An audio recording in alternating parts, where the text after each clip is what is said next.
Salamander army had a battle 4 days later. Ender followed behind the real soldiers as they jogged along the corridors to the battle room. There were two ribbons along the walls, the green-green-brown of Salamander and the black-white-black of Condor. When they came to the place where the battle room had always been, the corridor split instead, with green-green-brown leading to the left and black-white-black to the right. Around another turn to the right, the army stopped in front of a blank wall. The tunes formed up in silence. Ender stayed behind them all. Bonzo was giving his instructions. A. Take the handles and go up. B left, C right, D down. He saw the tunes were oriented to follow instructions, then added, And you, pinprick, wait 4 minutes, then come just inside the door. Don't even take your gun off your suit. Ender nodded. Suddenly, the wall behind Bonzo became transparent. Not a wall at all, then, but a force field. The battle room was different too. Huge brown boxes were suspended in midair, partially obstructing the view. So these were the obstacles that the soldiers called stars.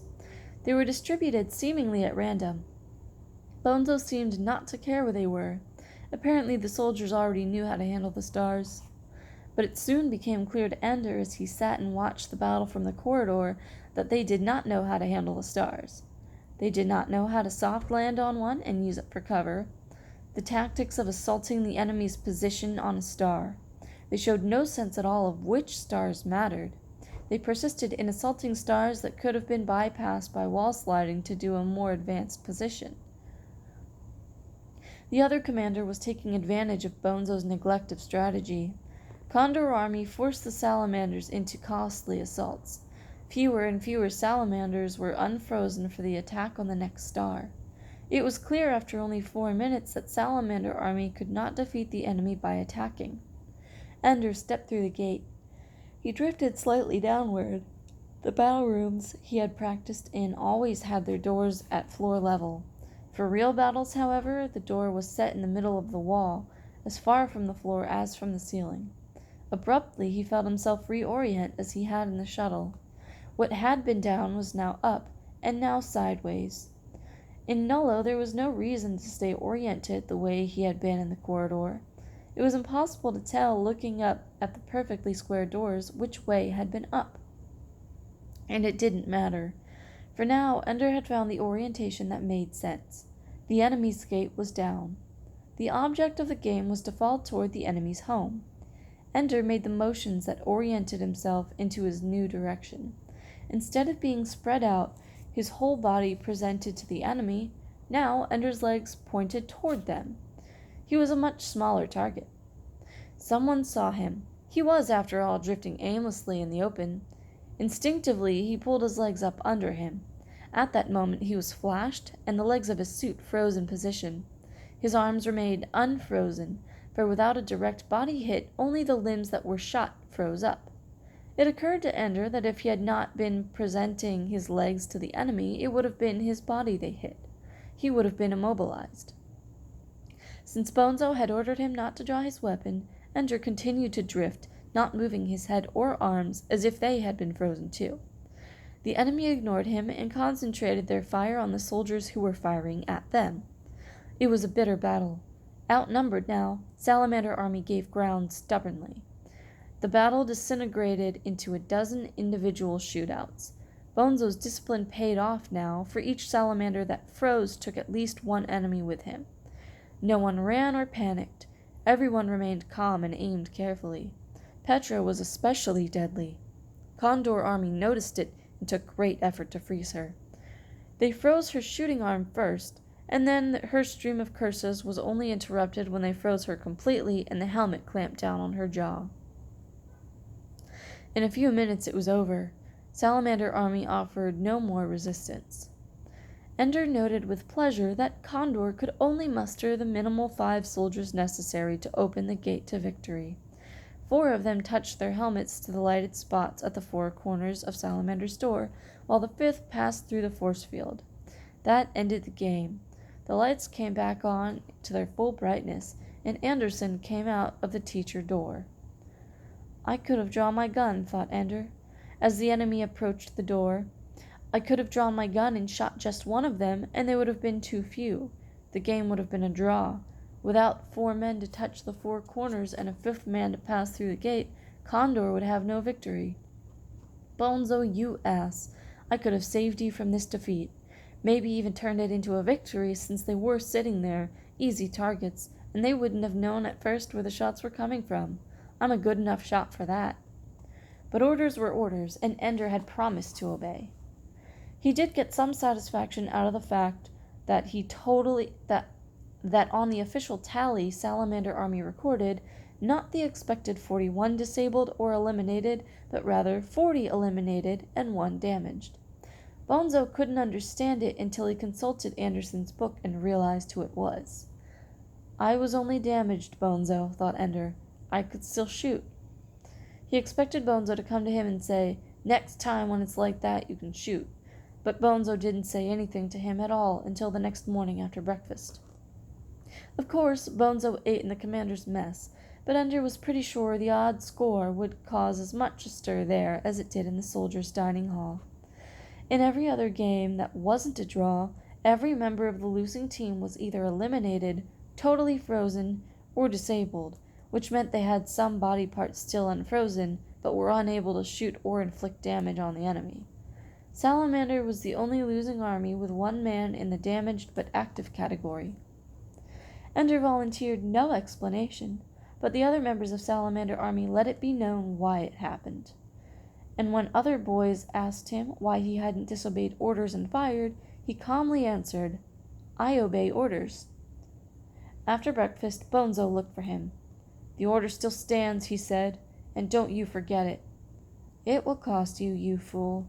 I may not be a good soldier, but I can still help, and there's no reason you shouldn't let me. Ender said nothing.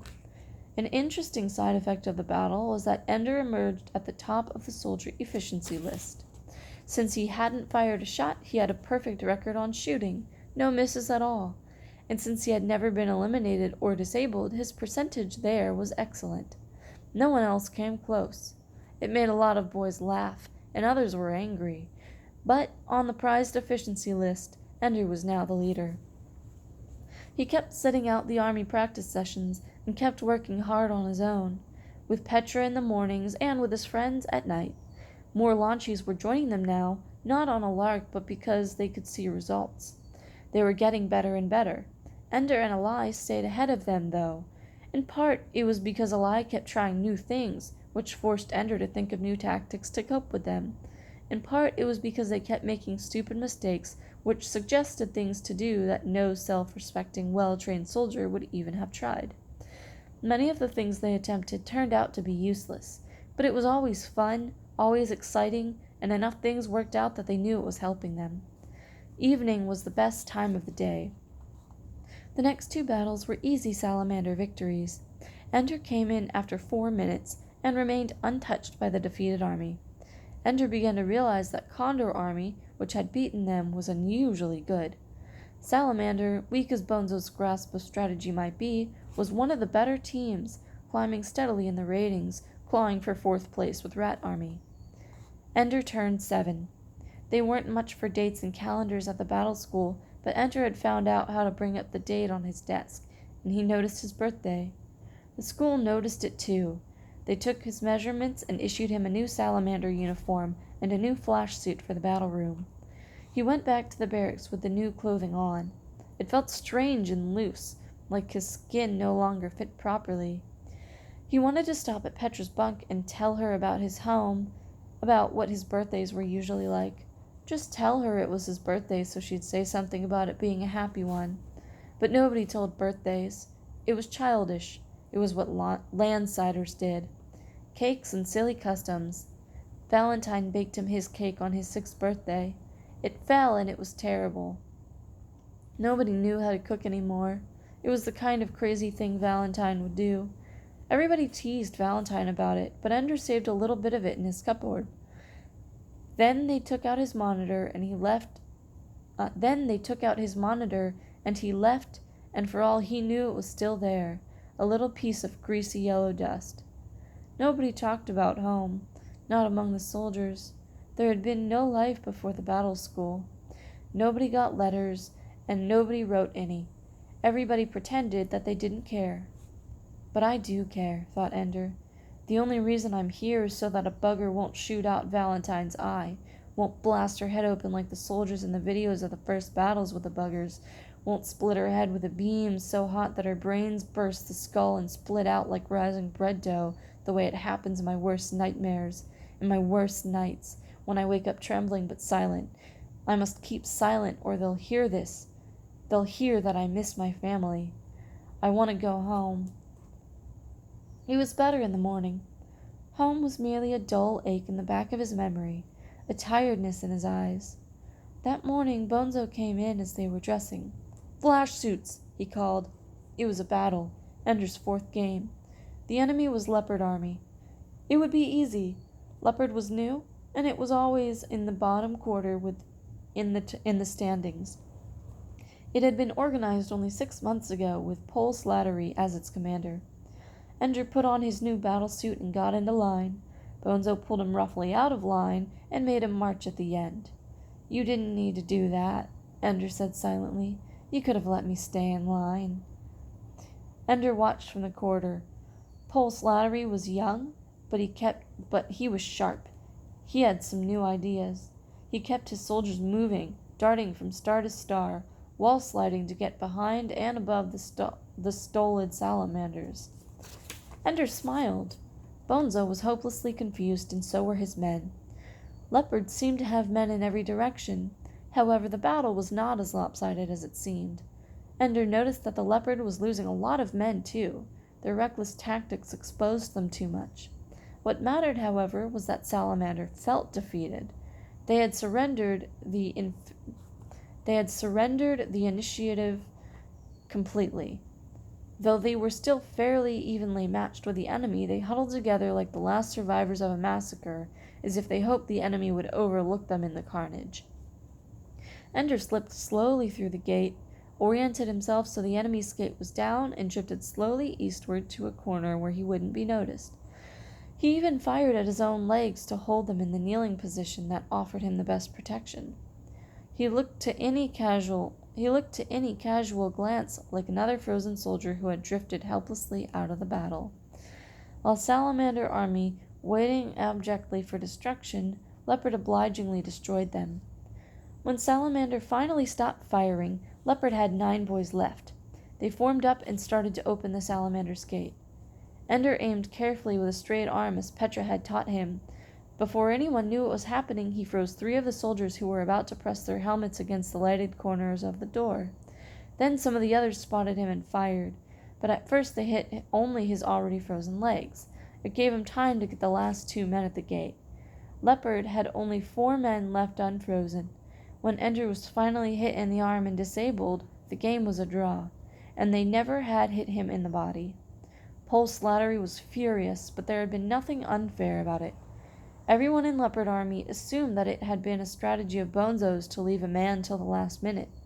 It didn't occur to them that little Ender fired against orders. But Salamander Army knew. Bonzo knew, and Ender could see from the way his commander looked at him that Bonzo hated him for rescuing him from total defeat. "I don't care," Ender told himself. It will just make me easier to trade away, and in the meantime you won't drop so far in the standings. Just trade me. I've learned all I'm ever going to learn from you. How to fail with style. That's all you know, Bonzo." What have I learned so far? Ender listed things in his mind as he undressed by his bunk. The enemy's gate is down. Use my legs as a shield in battle. A small reserve held back until the end of the game can be decisive, and soldiers can sometimes make decisions that are smarter than the orders they've been given. Naked, he was about to climb into bed when Bonzo came toward him, his face hard and set. I have seen Peter like this, thought Ender, silent with murder in his eye. But Bonzo is not Peter. Bonzo has more fear. "Wiggin, I finally traded you. I was able to persuade Rat Army that your incredible place on the efficiency list is more than an accident. You go over there tomorrow." "Thank you, sir," Ender said. Perhaps he sounded too grateful. Suddenly Bonzo swung at him, caught his jaw with a vicious one-handed slap. It knocked Ender sideways into his bunk, and he almost fell. Then Bonzo slugged him hard in the stomach. Ender dropped to his knees. "You disobeyed me," Bonzo said, loudly for all to hear. "No good soldier ever disobeys." Even as he cried from the pain, Ender could not help but take vengeful pleasure in the murmurs he heard rising through the barracks. "You fool, Bonzo. You aren't enforcing discipline, you're destroying it. They know I turned defeat into a draw, and now they see how you repay me. You made yourself look stupid in front of everyone. What is your discipline worth now?" The next day, Ender told Petra that for her sake the shooting practice in the morning would have to end. Bonzo didn't need anything that looked like a challenge now, and so she'd better stay clear of Ender for a while. She understood perfectly. "Besides," she said, "you're as close to being a good shot as you'll ever be." He left his desk and flash suit in the locker. He would wear his salamander uniform until he could get to the commissary and change it for the brown and black of Rat. He had brought no possessions with him. He would take none away. There were none to have. Everything of value was in the school computer or his own head and hands. He used one of the public desks in the game room to register for an Earth Gravity Personal Combat course during the hour immediately after breakfast. He didn't plan to get vengeance on Bonzo for hitting him, but he did intend that no one would be able to do that to him again.